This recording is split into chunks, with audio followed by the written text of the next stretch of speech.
Comienza el libro con la categórica afirmación de que el Coliseo Romano es el monumento más famoso y reconocible que se ha conservado del mundo clásico. Se resalta en el libro la dinámica ofrecida por este protagonista de mezcla de ladrillo y piedra de travertino desde su construcción bajo el emperador Vespasiano en el año 72 de nuestra era, hasta su último espectáculo de animales salvajes en la arena, bajo el reinado de Teodorico, fallecido en el 526. Enfatizan los escritores cómo en casi 2000 años de existencia, su centralidad y permanencia se ha convertido en referente histórico de nuestra civilización. Numerosos intelectuales, artistas, escritores, humanistas y pensadores, a través de estos siglos de existencia, han abordado el monumento con diversas interpretaciones, unas convertidas en símbolo de vida y clemencia, otras examinadas como sangrientos combates entre gladiadores, el sacrificio de animales y el posible martirio de cristianos. Reacciones diversas frente a este coloso resultan de una combinación de admiración, repulsión y un poco de engreimiento. El Coliseo se convertía en el modelo a seguir de muchos edificios con propósito similar, inventariando 200 de estos, tanto en Italia como en las provincias del imperio. Era el arquetipo que con elementos arquitectónicos griegos se complementaba en su forma y en sus actividades internas con la romanidad de la época. Simbolizaba la interacción entre el emperador romano y el pueblo de Roma. Era el límite entre la autonomía romana y el poder popular representada en el arte de gobernar la Roma imperial. El antecedente del comienzo de su historia comienza al final del extravagante reinado de Nerón, con su suicidio en el año 68 de nuestra era, y la continuación de una guerra civil al año siguiente, conocida como el Año de los Cuatro Emperadores. Finaliza con Vespasiano como vencedor, quien inicia la construcción de este gran edificio denominado el Anfiteatro. Su nombre proviene del griego, que significa teatro por todos lados. Y el apelativo de Coliseo se deriva del Coloso de Nerón, una estatua gigante del emperador romano al lado de la edificación arquitectónica que simbolizaba su grandeza y poder. Hacia el año 71, Vespasiano y Tito celebran un triunfo conjunto en Roma por la toma de Jerusalén en paralelo a la iniciación de la construcción del Coliseo, finalizado en el año 80, un año posterior a la muerte de Vespasiano, padre de Tito, quien lo inaugura con juegos y espectáculos que duraron, según dicen los historiadores, 100 días. Es un hecho que el Coliseo romano fue fruto de la victoria romana sobre los judíos. La construcción se hizo con el botín obtenido del asedio efectuado por Tito a la ciudad de Jerusalén en el año 70, durante la Primera Guerra Judeo-Romana. Cuando Vespasiano accedió al poder en reemplazo de Nerón, quiso borrar a toda costa el nombre de este emperador, resultado de su nefasta administración. Sin embargo, la conjetura de borrar de la historia a un emperador era más difícil de lo que parecía y ha estado sujeta a toda clase de controversia entre historiadores. Era el Coliseo un teatro político en el que cada estrato de la sociedad romana desempeñaba su papel. Bien amplia era la diversidad de espectáculos practicados en este icónico edificio que han declarado diferentes escritores e historiadores a través del tiempo. Desde combates y caza de fieras con derramamiento de sangre en su inauguración, hasta la escenificación de juegos de agua, entre ellos una batalla naval de ficción bastante cuestionada hoy día por su inviabilidad técnica.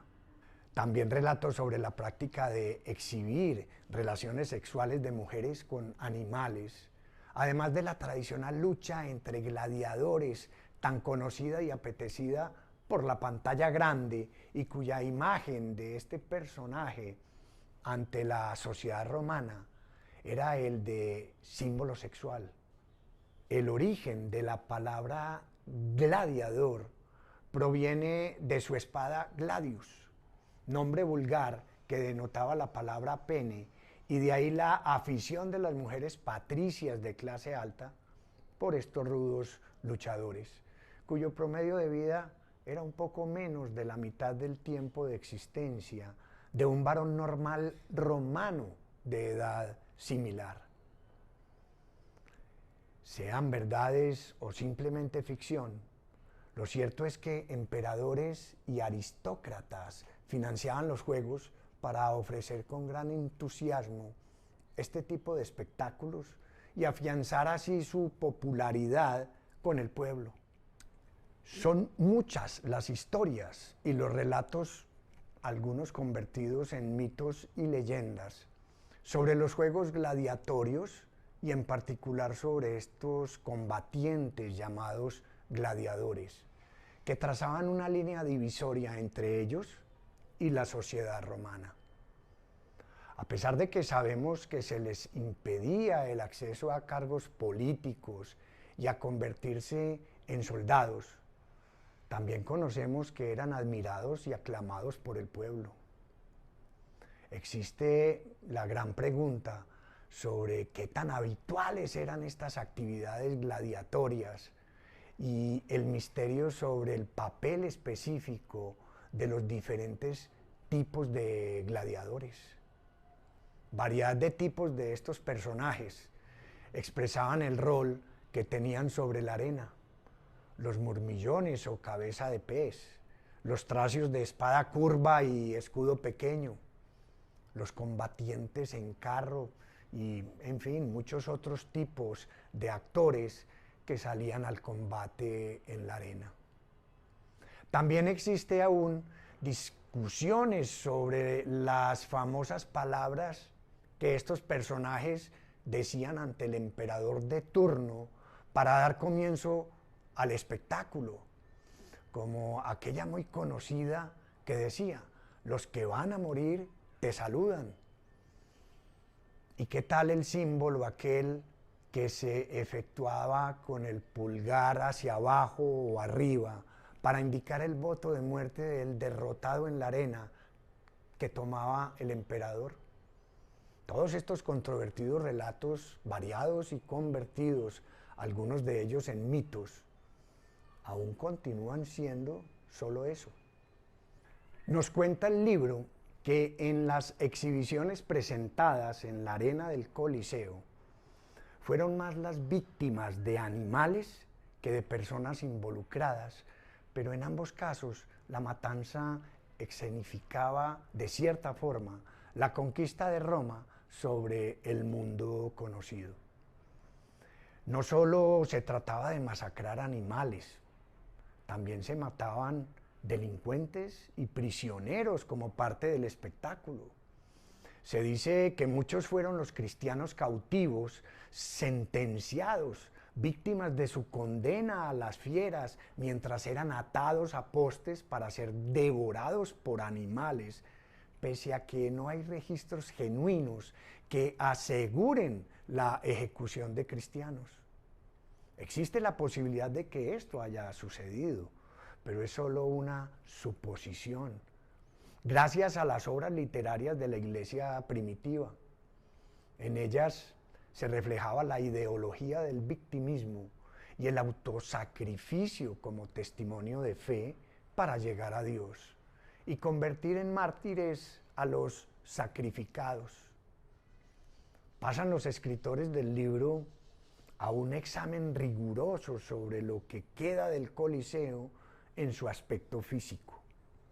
Aseguran que el monumento ha sufrido toda clase de daños: incendios, terremotos, desastres naturales y saqueos efectuados por el hombre han sido motivos suficientes para las restauraciones y adaptaciones de muchos siglos, que le confieren ese encanto, pero que dificulta la trazabilidad de su historia.